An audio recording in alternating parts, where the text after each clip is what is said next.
Career canvas YouTube চেনেললৈ আপোনালোক সকলোকে আকৌ এবাৰ স্বাগতম জনাইছোঁ। যেহেতু এডিআৰই পৰীক্ষা আহি পাইছেহি, তাৰে ওপৰত সুবিধা হোৱাকৈ কিছুমান প্ৰশ্ন উত্তৰ আজি লৈ আহিছোঁ। আশা কৰোঁ আপোনালোকে ভিডিঅ'টো চাই ভাল পাব। আৰম্ভ কৰিছোঁ আজিৰ ভিডিঅ'টি। প্ৰথম প্ৰশ্নটো আছে, গুগল কোন চনত আৱিষ্কাৰ কৰা হৈছিল? গুগল আৱিষ্কাৰ কৰা হৈছিল 1998ত। 1998ত গুগল আৱিষ্কাৰ কৰা হৈছিল। তাৰ পাছৰ প্ৰশ্নটো চাওক। প্ৰশ্নটো আছে, অসমত কেতিয়া প্ৰথম খাৰুৱা তেলৰ সন্ধান পোৱা গৈছিল?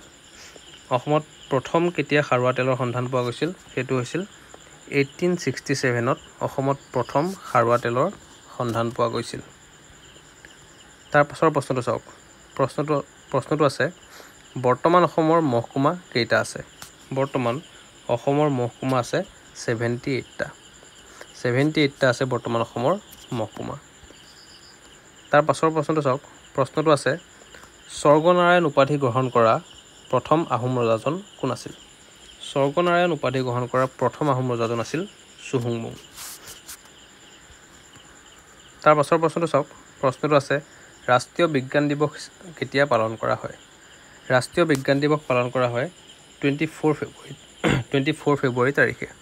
24 ফেব্ৰুৱাৰীত ৰাষ্ট্ৰীয় বিজ্ঞান দিৱস পালন কৰা হয়। তাৰ পাছৰ প্ৰশ্নটো চাওক। প্ৰশ্নটো আছে, আলাবৈ ৰণ কেতিয়া সংঘটিত হৈছিল? আলাবৈ ৰণ সংঘটিত হৈছিল 1669ত। 1669ত আলাবৈ ৰণ সংঘটিত হৈছিল। তাৰ পাছৰ প্ৰশ্নটো চাওক। প্ৰশ্নটো আছে, অসমত বন গৱেষণা কেন্দ্ৰ ক'ত আছে? অসমত বন গৱেষণা কেন্দ্ৰ আছে যোৰহাটত। তাৰ পাছৰ প্ৰশ্নটো চাওক। প্ৰশ্নটো আছে, কোনখন মহাসাগৰত বাৰ্মুডা ত্ৰিভুজ বাৰ্মুডা ট্ৰেংগল অৱস্থিত? সেইখন হ'ল আটলাণ্টিক মহাসাগৰ। আটলাণ্টিক মহাসাগৰত বাৰ্মুডা ত্ৰিভুজ অৱস্থিত। তাৰ পাছৰ প্ৰশ্নটো চাওক। প্ৰশ্নটো আছে, হিউৱেন চাঙে কিমান চনত অসম ভ্ৰমণ কৰিছিল? হিউৱেন চাঙে 640 খ্ৰীষ্টাব্দত কি কৰিছিল? অসম ভ্ৰমণ কৰিছিল। তাৰ পাছৰ প্ৰশ্নটো চাওক। প্ৰশ্নটো আছে, ব্ৰাহ্ম সমাজৰ প্ৰথম অধিৱেশন ক'ত হৈছিল? ব্ৰাহ্ম সমাজৰ প্ৰথম অধিৱেশন হৈছিল কলিকতাত। তাৰ পাছৰ প্ৰশ্নটো চাওক। প্ৰশ্নটো আছে, মিচিংসকলৰ গ্ৰাম্য আদালতখনৰ নাম কি? মিচিংসকলৰ যি গ্ৰাম্য আদালত আছে, সেই আদালতখনৰ নাম হ'ল কৌবাং। কৌবাং হ'ল মিচিংসকলৰ গ্ৰাম্য আদালতখনৰ নাম। তাৰ পাছৰ প্ৰশ্নটো চাওক। প্ৰশ্নটো আছে, প্ৰথম তাৰাইনৰ যুদ্ধ কেতিয়া হৈছিল? ফাৰ্ষ্ট তাৰাইনৰ যিখন যুদ্ধ হৈছিল, সেই যুদ্ধখন হৈছিল 1191। 1191 চনত কি হৈছিল? ফাৰ্ষ্ট তাৰাইনৰ যুদ্ধখন হৈছিল। আৰু সেই যুদ্ধখন কাৰ কাৰ মাজত হৈছিল আপোনালোকে মোক কমেণ্ট বক্সত জনাব। তাৰ পাছৰ প্ৰশ্নটো চাওক। প্ৰশ্নটো আছে, বিলাতৰ চিঠি নামৰ ভ্ৰমণ কাহিনীৰ ৰচক কোন? বিলাতৰ চিঠি নামৰ যিখন ভ্ৰমণ কাহিনী আছে, সেই কাহিনীখনৰ ৰচক হ'ল গুণাভিৰাম বৰুৱা। তাৰ পাছৰ প্ৰশ্নটো চাওক। প্ৰশ্নটো আছে, কলা দিৱস কোন তাৰিখে পালন কৰা হয়? কলা দিৱস পালন কৰা হয় 30 অক্টোবৰ তাৰিখে। তাৰ পাছৰ প্ৰশ্নটো চাওক। প্ৰশ্নটো আছে, বিশ্বৰ সকলোতকৈ বেছি ধূমপায়ী দেশ কোনখন?